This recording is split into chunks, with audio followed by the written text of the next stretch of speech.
Hey, what's up guys? Welcome back to the fish room and welcome back to the Oscar tank. So today we're going to be looking at this setup. As you guys can see, it's in a different location compared to the last time you saw it. We got some different lighting, some different plants, and he's doing a lot better health-wise than he was just a couple months ago. So with that, let's go ahead and give you a quick update on this guy.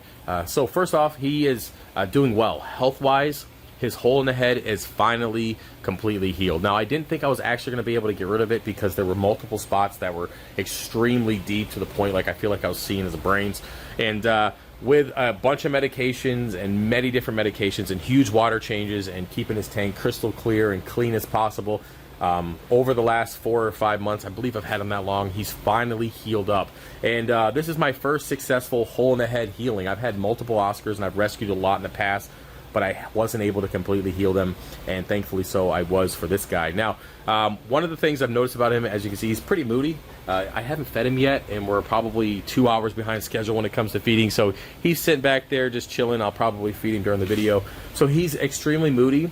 He doesn't have any other tank mates, so he gets a little grumpy if he doesn't get his food or if I don't come down here and pay attention to him while I'm working. So he's a great fish. If anybody's ever had Oscars before, you know that they have really good personalities. So like the puppy dog of the freshwater world.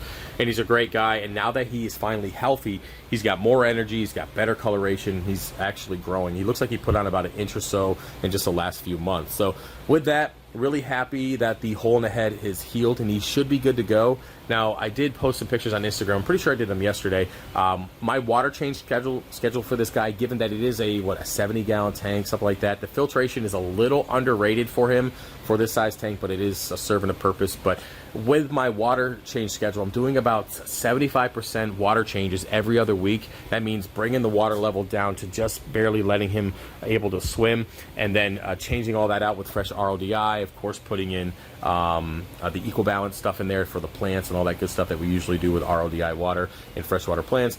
And that has really helped keep the nutrients down. I only feed him once a day, and we might as well do that now. I am feeding the cichlid pellets. I'm a big fan of doing the homemade food for the Oscars, but because of his health, I didn't really want to risk having any other issues. So just a basic cichlid pellet, nothing crazy. He gets a few of them. Let's see if I can open this with one hand. Give me a second to use my teeth.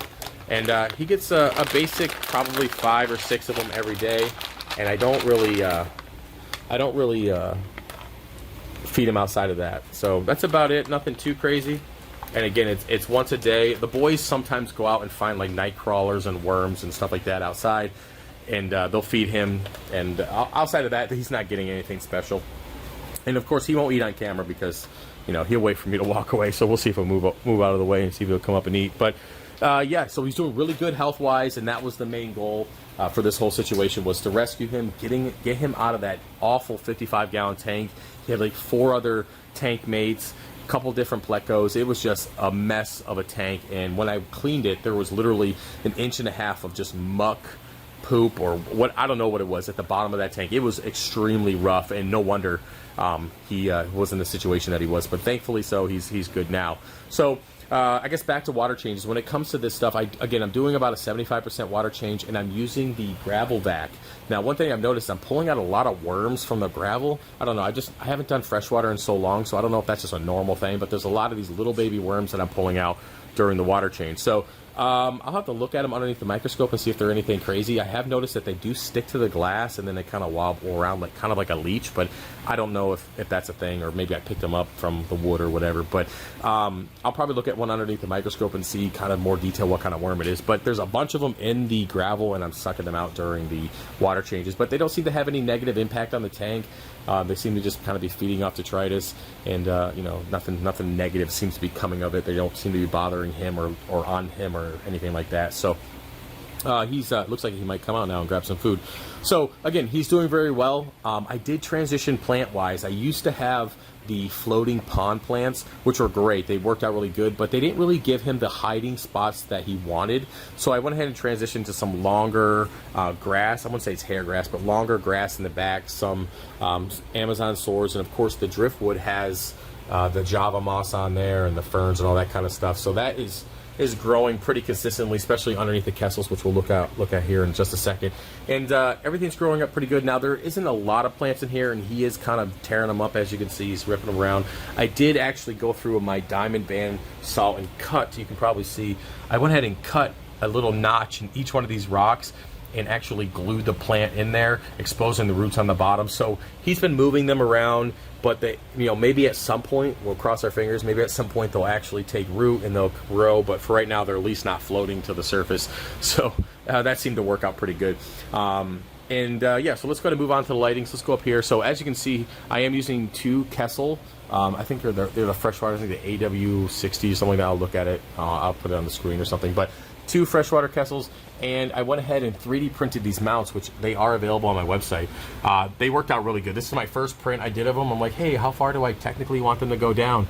And they work good. So they connect to the top there, obviously with some screws, punch some holes through, and then they connect to the original mounting spot on the light itself. Worked out really good. Again, printed 2 of them, kind of spread out the light, just because I think 2 looks pretty good on this tank. Let me see if I can get a different angle.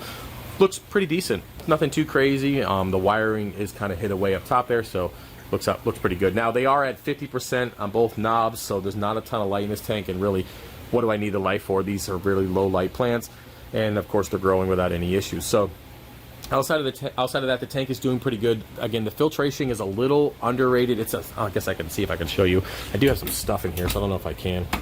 The filtration is just a small filter that I got for free. It's a very small, I think it's rated for 50 gallons, something like that. So it is definitely under filtrating the tank. It has a built-in UV, and it works. So I clean that out every other week, of course, as usual, and it seems to be working just fine. Again, it is a little underrated, but I'm not overfeeding, and we're doing those big 75% water changes. Come on, Oreo. So that should be good for now, as long as I don't add any more fish or start feeding a ton of food. He should be fine. So yeah, I'm pretty happy with the setup. And again, it's very basic, very clean, and it's a good contrast. I guess we can come over here, look at, minus the blue lights might be a little too blue, but it's a good contrast having, the fresh water and then having the salt water over there.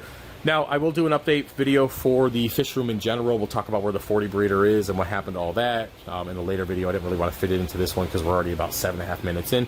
But yeah, so that's the update on this guy.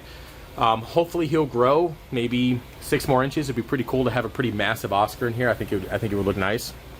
But we'll see. Given that he went through a lot of health issues early on in life, it might have stunted his growth, and I guess we'll see what happens, and maybe we'll change up his diet and see if we can get him a little bit fatter there. But for now, just thankful that he's doing well, no more disease, and he's happy, besides the fact he's being a little moody right now. But other than that, he's good to go. So with that, guys, hopefully you enjoyed the video. If you want to support the channel, head over to fishofhex.com. We're doing 25% off the entire website for the month of November. Just use the code 25% off at checkout. It's going to be a little thing in the box there.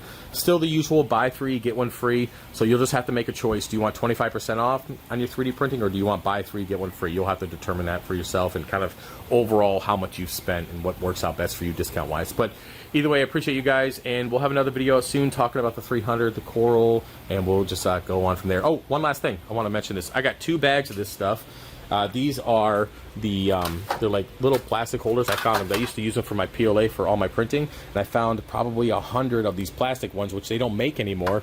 So if anybody's interested in them, let me know. I'll give them to you for free. Just cover the shipping. It's a good thing for like Christmas lights or cable management, all that kind of stuff. I got 2 bags of them, and if you guys want them, let me know.